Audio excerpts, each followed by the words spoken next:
కీర్తనల గ్రంథము 39వ అధ్యాయము. నా నాలుకతో పాపము చేయకుండునట్లు నా మార్గములను జాగ్రత్తగా చూచుకొందును. భక్తిహీనులు నా ఎదుటనున్నప్పుడు నా నోటికి చిక్కము ఉంచుకొందుననుకుంటిని.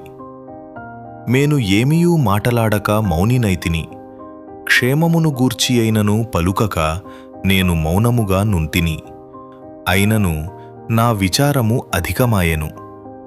నా గుండె నాలో మండుచుండెను. నేను ధ్యానించుచుండగా మంట పుట్టెను. అప్పుడు నేను ఈ మాట నోరార పలికితిని: యెహోవా, నా అంతము ఎట్లుండునది? నా దినముల ప్రమాణము ఎంతైనది నాకు తెలుపుము. నా ఆయువు ఎంత అల్పమైనదో నేను తెలిసికొనగోరుచున్నాను. నా దినముల పరిమాణము నీవు బెత్తడంతగా చేసియున్నావు. నీ సన్నిధిని నా ఆయుష్కాలము లేనట్టేయున్నది.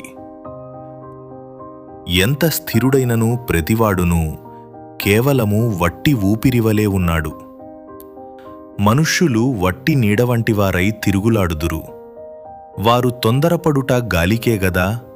వారు ధనము కూర్చుకొందురుగాని అది ఎవనికి చేజిక్కునో వారికి తెలియదు. ప్రభువా, నేను దేని కొరకు కనిపెట్టుకొందును? నిన్నే నేను నమ్ముకొనియున్నాను. నా అతిక్రమములన్నిటి నుండి నన్ను విడిపింపుము. నీచులకు నన్ను నిందాస్పదముగా చేయకుము. దాని చేసినది నీవే గనుక నోరు తెరవక నేను మౌనినైతిని. నీవు పంపిన తెగులు నా మీద నుండి తొలగింపుము.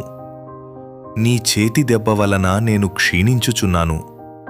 దోషములను బట్టి నీవు మనుష్యులను గద్దింపులతో శిక్షించునప్పుడు చిమ్మట కొట్టిన వస్త్రము వలె నీవు వారి అందము చెడగొట్టెదవు.